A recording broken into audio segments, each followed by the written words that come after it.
Bienvenidos a este canal Ser Terapeuta. Si crees que esta información le puede servir a otra persona, envíale el link, activa la campana para que cada que subamos información ahí estés pendiente y sígueme en todas las redes sociales. Ser Terapeuta 02. Bienvenidos. Hoy vamos a estar compartiendo estos minutos con Carolina, directora y fundadora de la Fundación Renacer con Amor. Ella es abogada. Hoy vamos a escuchar su historia, a mirar la epilepsia desde otra mirada, desde un enfoque diferente, desmitificar también tantos mitos. A veces tenemos como tantos tabúes frente a esa situación, tanto como esa persona que la padece y los acompañantes o los familiares. Entonces, eso es lo que vamos a tener hoy, una conversación muy amena para poder como tener otra mirada diferente. Entonces, ¿cómo estás? ¿Cómo te ha ido?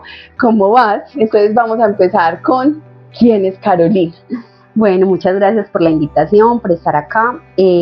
Bueno, empecemos. Bueno, yo me llamo Carolina Ramírez Valencia, yo soy abogada, como lo decías anteriormente, y soy paciente con epilepsia.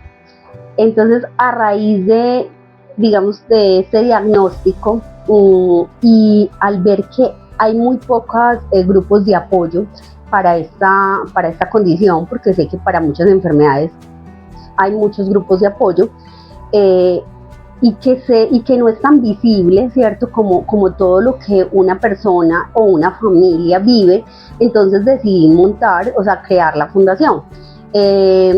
Y la creé porque pues yo llevo muchos años con las crisis, llevo más de 40 años, lo que tengo. Empecé a visibilizar pues las pocas oportunidades que se dan para personas con epilepsia, por ejemplo en la parte laboral. A una persona le da una crisis y obviamente ahí mismo la despiden. ¿Pero por qué la despiden? Por el desconocimiento, porque no saben qué hacer, porque son muchos, lo que tú decías, los mitos, el estigma social que tiene una persona con epilepsia es muy alto. A la gente le da una crisis y la gente no sabe primero cómo ayudarla y después se mueren del pánico. Y si vamos a hablar de una contratación, pues menos, ¿cierto? Entonces todavía hay muchos mitos sobre la epilepsia, que uno creería que no, porque estamos en un siglo ya muy avanzado, pero por ejemplo todavía hay gente que cree que la epilepsia es un castigo divino, ¿cierto?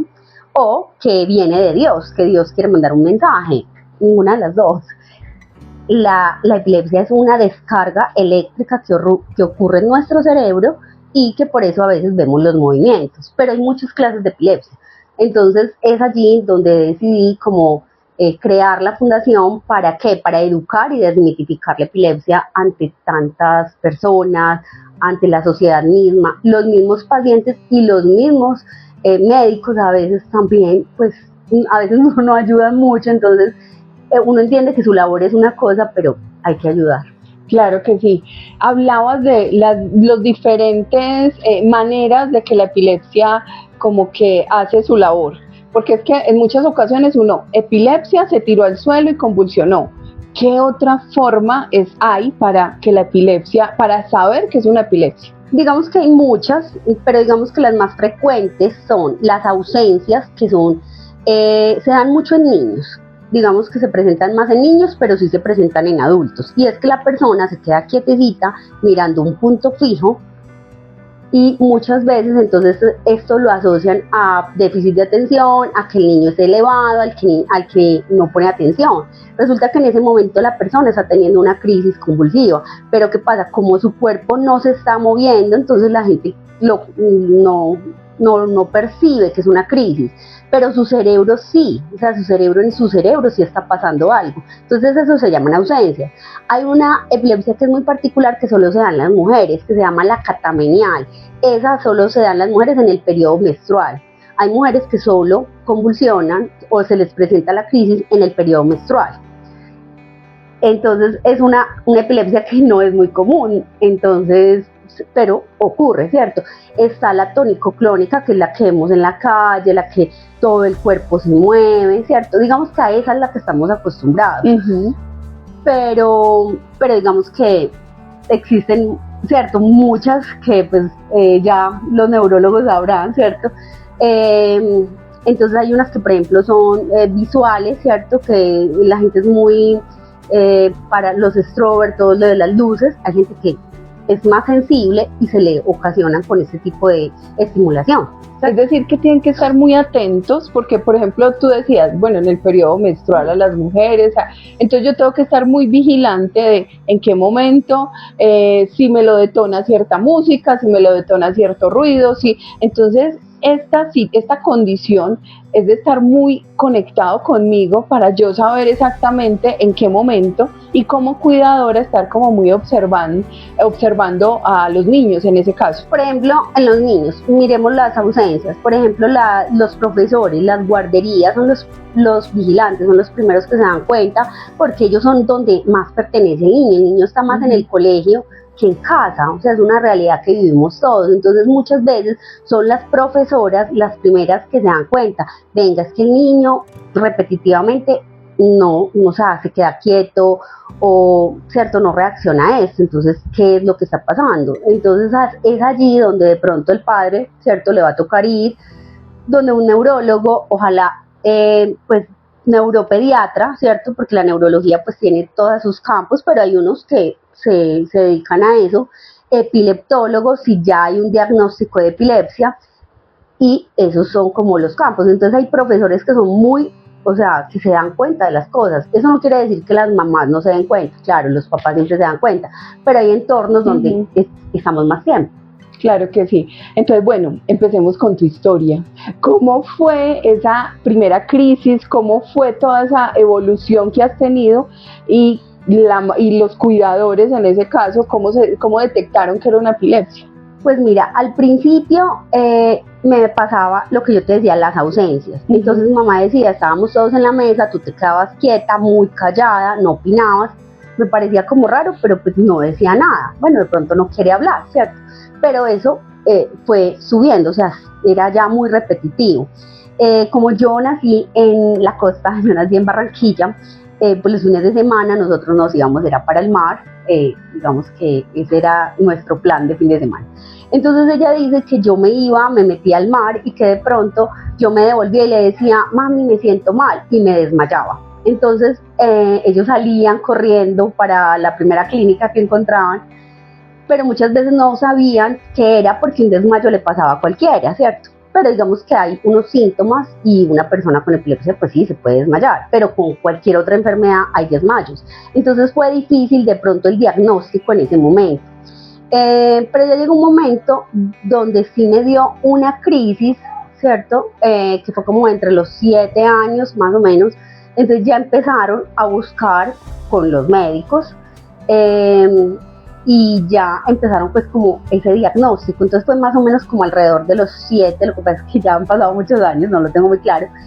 Y lo diagnosticaron en Bogotá, fue un neurólogo en Bogotá, entonces ya ahí empezamos como un tratamiento, jarabes para la epilepsia. He pasado por muchos medicamentos, yo de por sí pues soy una persona, yo tengo una epilepsia que se llama farmacoresistente, porque he pasado por muchos tratamientos y llega un momento que el medicamento se resiste y ya no obra, entonces me toca pasar por otro medicamento, por eso se dice farmacoresistente, ¿cierto?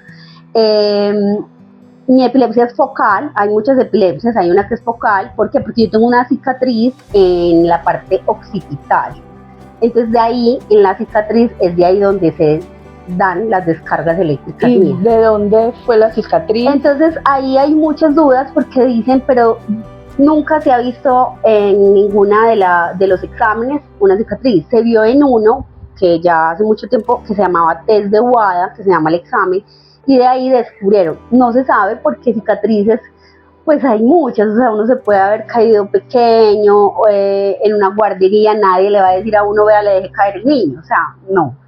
Yo no recuerdo pues como golpes así, ¿cierto? Entonces ha sido como muy difícil, pero sí sabemos el punto exacto de donde se están desprendiendo las crisis, que es algo a favor, porque obviamente los médicos ya sabiendo dónde está la ubicación, pues es más fácil pues para ellos como médicos analizar el tipo de tratamiento, medicamento, o si hay cirugía, poder operar, porque ahora existe la cirugía, que es muy exitosa, muy exitosa. Entonces, yo empecé a estudiar común y corriente. Digamos que ha sido el momento más difícil, fue la parte del estudio, porque obviamente era la única niña que convulsionaba en todo el colegio, en el salón. Entonces, explicar cuando me daba una convulsión era muy difícil. El susto, el miedo, todas esas emociones que uno siente, pero que es muy difícil manejarlas, y más en la niñez. Dar explicaciones también es muy complejo. Afortunadamente, pues yo siempre estuve acompañada de psicóloga. Mi mamá siempre me tuvo con una psicóloga desde la niñez, entonces aprendía como a manejar más o menos el tema. Cuando llegué a un colegio acá en Medellín, porque yo vivía en la costa, la psicóloga empezó como a manejar el tema, porque el colegio era muy reacio a tenerme en el colegio. Ellos decían, no, ella necesita un colegio de niños especiales. Y mi mamá se oponía porque ella era docente, y ella decía, no, porque ella no tiene un diagnóstico cognitivo que diga no puede estudiar. Y obviamente el neurólogo avalaba pues como con exámenes todo esto. Entonces ya con la psicóloga del colegio y el médico, porque en ese momento pues había un médico, empezamos a manejar la situación. Entonces, pues al principio era un escándalo horrible, porque a mí me daba una crisis y el salón revoloteaba, todas gritaban, unas lloraban, la profesora también hasta se descomponía, porque no sabían qué hacer. Yo tengo dos hermanas, pero una de ellas estábamos en el mismo grado, entonces la iban a buscar a ella, pero ella tenía no sabía qué hacer, porque hasta entraba en pánico. Entonces, ya una vez el médico del colegio dice, bueno, vamos a hacer una reunión, coge todo el salón en mesa redonda, explica exactamente lo que pasa en mi cerebro, y les dice cómo ayudar a Carolina en este momento, qué van a hacer cuando yo no esté, porque listo, cuando el médico está muy fácil, llaman al médico y el médico se encarga, pero él tenía como una jornada corta, por decirlo así, era de medio tiempo, pero cuando yo no esté, ¿ustedes qué van a hacer? Entonces, eso ayudó a que las profesoras se relajaran un poco, a que las niñas aprendieran. El tema del colegio siempre fue complejo, porque de alguna manera los colegios se resisten a este tipo de diagnósticos. Pues ahora es muy difícil, porque con el tema de la inclusión, pues yo creo que ellos ya se ven obligados a no solo a aceptar los niños, sino a educarse, que es lo más importante. Entonces ya hay como, pues es otra época definitivamente, porque a muchas personas les cerraron las oportunidades, y yo creo que por eso hay tantas personas que se quedaron en casa, de alguna manera sin poder estudiar, porque simplemente el colegio le dijo, ay no, aquí no. Entonces yo creo que eso era otra cosa. Cuando yo monté la fundación, yo veía un alto grado de analfabetismo, y yo decía, pero por Dios, o sea, y es allí donde uno empieza como todo ese proceso. Al principio, obvio, yo era una niña que renegaba de Dios, de mi enfermedad, pero porque a mí, pero mis hermanas no les duele un dedo y a mí me duelen todos, a la única que hospitalizan es a mí. Es un proceso muy difícil, porque obviamente hay un proceso de aceptación, y aceptar una condición no es fácil, porque obviamente ninguna enfermedad es fácil, yo creo que ninguna, sino que es que la epilepsia yo pienso que es particular, porque como es física, como se exterioriza, como de alguna manera genera impacto, emociones, tanto para las personas que la está viviendo como para el exterior, entonces es como más, impresiona más. ¿Cómo son esos primeros auxilios como epilépticos? Digamos que se dice primeros auxilios en epilepsia, ya la palabra epiléptico está muy reevaluada, ya se dice persona con epilepsia, pues yo creo que por el tema de la inclusión pues han estado como cambiando. Y mira tan bonito eso, porque es que uno, desde que no vive esa realidad, uno como simplemente como que uno dice, listo, es una persona con epilepsia, pero resulta que aprender lenguaje técnico, estar ahí es súper importante, así no vivamos esa realidad, sí podemos estar acompañando a alguien en algún momento, y también ese lenguaje que hace que nosotros podamos ser inclusivos, porque mira que a veces ese tipo de información no la tenemos. No. Entonces ya es persona con epilepsia. Persona con epilepsia. Sí, de hecho, hasta a los medicamentos, antes les decían anticonvulsivos, ya les dicen anticrisis. ¿Cierto? Entonces, digamos que ha cambiado un poquito ciertas cosas. Pues mira, lo normal, digamos que es la persona acostarla o sentarla, y lo más importante es que la persona no se golpee la cabeza, coger una almohada, un cojín, un maletín. Cuando estamos en un salón de clases, por ejemplo, normalmente hay chaquetas, buzos, maletines, cosas así. Entonces lo más importante es que esa persona la acostemos y le pongamos algo que proteja la cabeza. Si tenemos una colchoneta, pues maravilloso. Pero no sabemos que no siempre es así, ¿cierto? Pero podemos tener un bolso. Voltear a la persona de costado, ¿cierto? Que quede de costado. ¿Por qué? Porque hay muchas personas que pueden salivar, ¿cierto? Entonces, ¿qué pasa? Si esa persona está derecha, se puede broncoaspirar. Entonces, si se voltea, pues sí, va a salivar, pero ya después se puede limpiar. Pero vamos a evitar que se ahogue. Otra cosa muy importante es buscar una manilla de identificación. Yo por acá tengo la mía, que mejor dicho vivo con ella.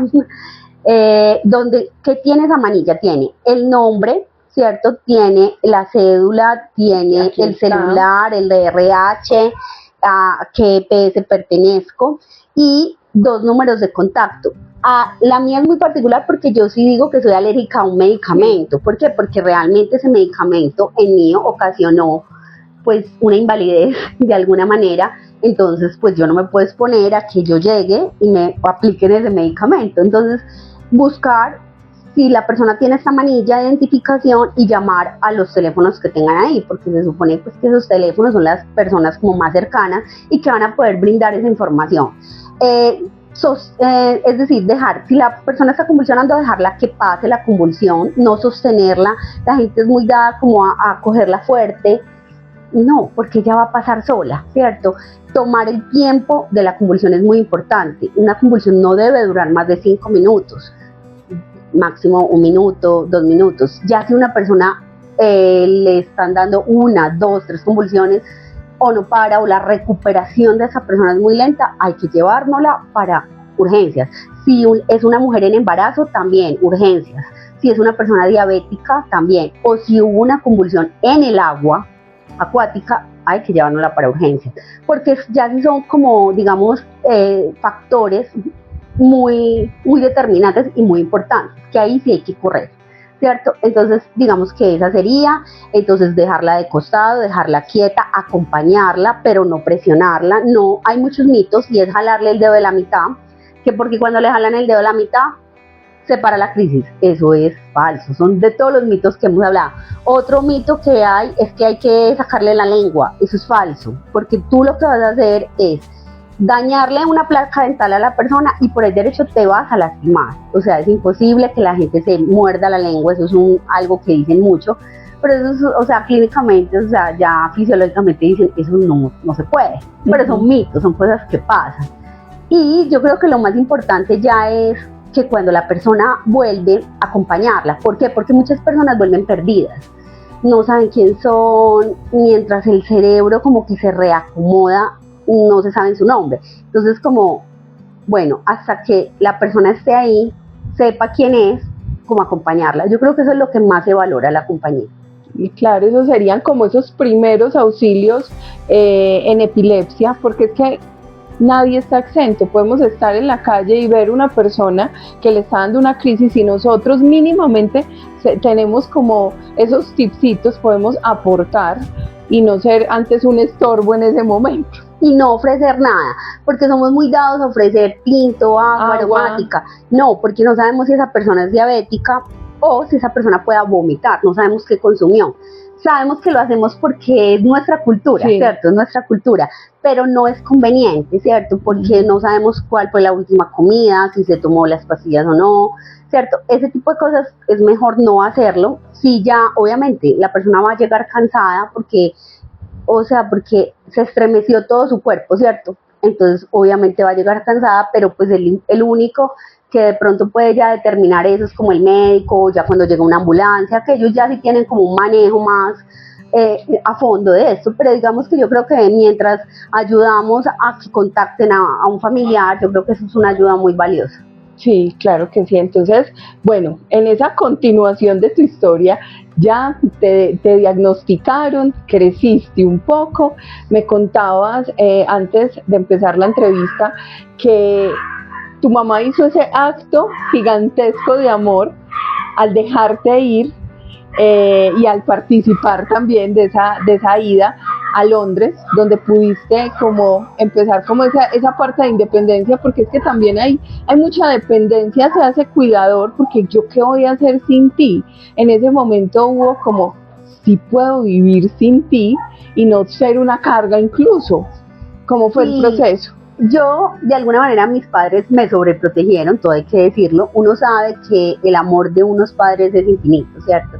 Pero que a veces ese amor se extiende tanto que tiende a sobreproteger, y esa sobreprotección digamos que es muy dañina, porque yo, por ejemplo, para cualquier cosa que yo quisiera hacer, buscaba la aprobación de mi mamá, ¿cierto? Yo me quería comprar algo y yo veía si a ella le gustaba, me lo compraba, pues no le gustaba, yo no me lo compraba, ¿cierto? Entonces, y uno crece como con un miedo ahí como interno. Yo empecé a estudiar Derecho en la universidad, me fue muy bien, porque fue la carrera que yo escogí, en los horarios que yo quería. Digamos que fue distinto, ¿cierto? Ya el proceso del colegio a la universidad es un paso muy diferente, porque uno en un colegio tiene unas normas y unos horarios y unas reglas, mientras que la universidad es algo más libre, es algo que tú escoges. Entonces en algún momento del camino se me presentó un viaje a Londres y mi hermana estaba allá y mi mamá, pues digamos que tomamos la decisión de irnos, pero para ella no es tan fácil porque obviamente hay mucho miedo. Es otro país, otro idioma, estamos muy lejos de Londres, estamos a muchos kilómetros de Londres, otra vida, otra cultura, otro mundo. Entonces, pero mi hermana ya le estaba yendo muy bien, ella dijo, no, acá es muy fácil, es un país muy seguro, todo hay que decirlo, con muchas bondades. Entonces, bueno, ya toma la decisión de, bueno, nos vamos, se van. Y cuando yo llego a Londres, obviamente llego a un mundo muy diferente, a un mundo donde, bueno, el idioma, empecemos por el idioma, empecemos por la cultura, pues son muy distintos, son personas más secas, más parcas, nosotros somos personas más joviales, más, ¿cierto? Sin embargo, bueno, yo por ese lado como que no sufría mucho, pero una persona que de pronto sea muy cariñosa, afectiva, pues la personalidad del inglés es parca, no son, o sea, son muy educados, pero no son personas que te vayan a abrazar o que vayan a saludar como nosotros estamos acostumbrados, ¿cierto? Entonces es un cambio de vida muy grande. Cuando yo llegué allá, me dieron las crisis, claro, era evidente que se iban a presentar en el camino porque había que conseguir trabajo, porque yo llegué a estudiar, pero yo trabajaba también para sostenerme, porque es un país costoso, es un país que es en libras esterlina, donde pues obviamente es mucho más caro, y aunque obviamente sí tenía una ayuda económica, pues eso no era nada para el nivel y a los costos que yo tenía que hacer allá. Trabajé como nana, viví con una familia italiana donde tenían 2 niños, entonces eso me ayudó mucho. Los italianos son personas muy cálidas, entonces se parecían mucho como a nosotros, y eso me ayudó mucho porque yo decía, ay, bueno, como que me sentía en un momento de todo ese año me sentía como en casa, como en un proceso, yo, ay, qué rico. Pero obviamente hice muchas cosas, ¿cierto? Iba a colegios, limpiaba, bueno, todo. Y crecí mucho porque obviamente dependía mucho de mi mamá. Entonces ya cuando yo me vi sola en ese país donde todo lo que yo consiguiera lo tenía que conseguir porque yo lo hacía, entonces tú aprendes, o sea, sí soy capaz de estar sola, soy capaz de levantarme a las 4 de la mañana. Cuando yo me levantaba en Londres a las 4, mi mamá se acostaba y ella esperaba que yo la llamara, me estoy bañando, mamá, bueno, yo ya me voy a dormir. Claro, cuando ella estaba desayunando, yo ya estaba por la tarde, porque siempre son 6 horas de diferencia. Entonces, cuando tú te das cuenta que todo lo que consigas es por ti mismo, y que si me daba una crisis me tenía que defender yo sola, que ella ya no iba a estar ahí, pues ya tú aprendes a esa independencia, a decir, yo soy capaz.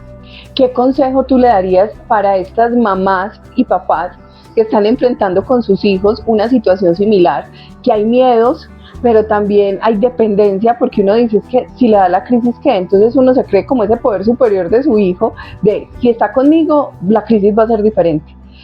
¿Cómo lo podrías ver tú como persona que ha sufrido esa situación y la mamá que siempre ha estado ahí?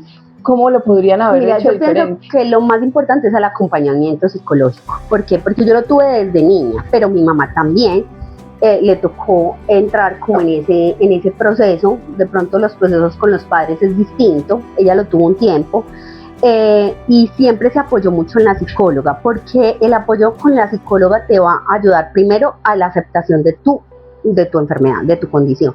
Te va a dar herramientas para poder afrontarlo, por ejemplo, cuando te da una crisis en público, a decir, ay, bueno, sí, me dio una crisis, me peiné y seguí derecho. Y entonces ese acompañamiento de la psicóloga pues va a ayudar también a los padres a empoderarse de la condición que tienen sus hijos, a leer, a estudiar, a indagar y de verdad a no sobreproteger, porque o sea, la sobreprotección te mata, o sea, porque obviamente hay miedo por los dos lados, miedo por el hijo y miedo de los padres. Entonces yo creería que educarse sería lo primero. Segundo, acompañarse de un psicólogo también. Obviamente el neurólogo, porque digamos que el neurólogo es un médico de cabecera, pero manejar la parte emocional es muy, muy importante, porque pues el mundo es de emociones, ¿cierto? Hoy estás triste, mañana estás deprimido, hoy estás alegre, feliz, pero si no sabemos hacerle ese manejo a las emociones, es complicado, ¿cierto? Entonces yo creería que sí se puede vivir con epilepsia, que sí se puede salir adelante, que los pongan a estudiar, que no los dejen en la casa. Es lo primero que yo le digo, no todos nacimos para ser abogados, ni médicos, ni ingenieros, pero sí para tener un arte, pueda que el niño no sea el más piloso o no pueda llegar a una universidad, porque no todos necesitamos una universidad, podemos ser técnicos, tecnólogos, podemos pintar muy bien, pero sí ponerlos a hacer algo, no dejarlos en la casa, porque sí se puede salir adelante, o sea, ellos pueden ejercer un oficio. Yo pienso que darle como votos de confianza, por decirlo así, a los hijos, porque de alguna manera él tiene que salir al mundo, él tiene que experimentar, porque el día de mañana tú, papá, puedes faltar y ¿qué vas a hacer? O sea, tú tienes que dejar algo en él, ¿cierto? Obviamente nadie quiere que falten, pero hay que preparar al hijo y a la familia, ¿sí? Porque, por ejemplo, yo tengo 2 hermanas y a ellas se preparó, de alguna manera les tocó aprender a vivir de alguna manera con la epilepsia, que si me da una crisis, ellas saber qué hacer, porque mis padres tampoco iban a estar todo el tiempo, ¿cierto? Entonces ellas ya saben qué hacer y de alguna manera les tocó como aprender a convivir con eso, porque un diagnóstico cuando llega a una casa no toca solamente al paciente, toca al entorno. Claro, el sistema familiar es fundamental. ¿Qué aportación tiene tu fundación para estos cuidadores, para la persona como tal? ¿Tiene grupos para niños, para una mayor comprensión?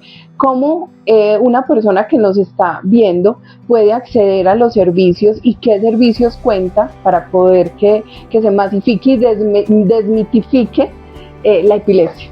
Sí, mira, pues nosotros como fundación tenemos unos grupos de apoyo, uno para pacientes, otro para cuidadores y otro para personas que estén en el exterior.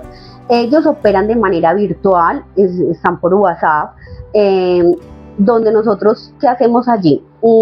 Nosotros los acompañamos, ¿cierto? Hacemos actividades, unas físicas y otras virtuales. ¿Por qué? Porque hay personas que no solamente tienen eso, sino que tienen movilidad reducida, o sea, para ellos participar en algo físico es complejo, ¿cierto?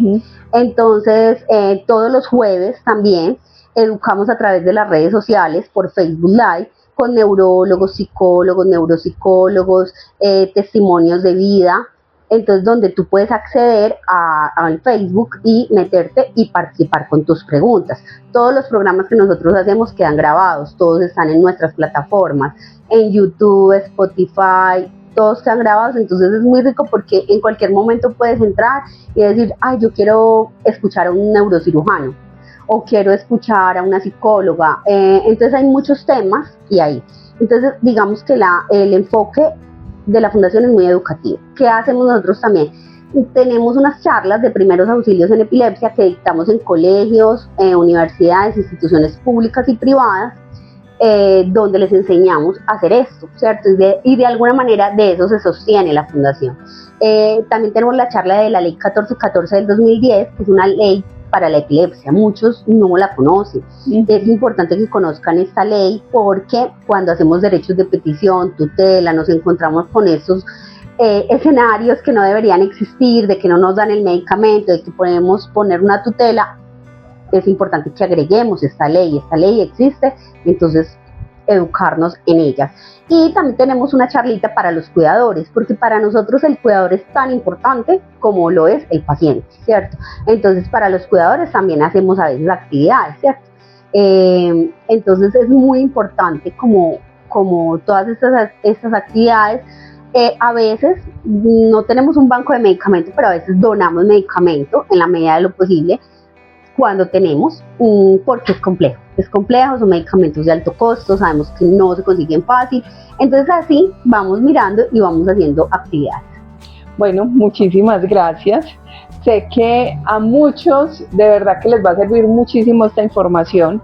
Vamos a poder como ver la epilepsia desde otra perspectiva diferente y a estos cuidadores que en ocasiones como que, bueno, ¿qué voy a hacer? Te amo, pero ¿de qué manera puedo hacerlo mejor? Entonces estas charlas son importantísimas. Sí, en nuestras redes sociales pues hay mucha información, ¿cierto? En Instagram, que es la epilepsia. ¿Cuáles son tus redes? Desde cosas básicas. ¿Arroba? Sí, @renacer con S, porque estamos renaciendo desde el ser. Renacer con Amor, en Instagram, en Facebook Fundación Renacer con Amor, en YouTube Fundación Renacer con Amor, casi todas están como la Fundación Renacer con Amor. Y digamos que todas estas, allí vas a encontrar cosas muy básicas, desde qué es epilepsia, o sea, lo básico, los primeros auxilios, los mitos y muchas clases de epilepsia, o sea, hay de todo un poquito, ¿cierto? Entonces ahí van a poder encontrar información. Y ya si quieren participar de los grupos de apoyo de la fundación, pues ya nos llaman y miramos a ver cómo, ¿cierto? Ingresamos a las personas y las acompañamos, que es lo más importante. Yo creo que el acompañamiento es lo más importante para una persona que está en este proceso. Muchísimas gracias. Gracias a ti por invitarme.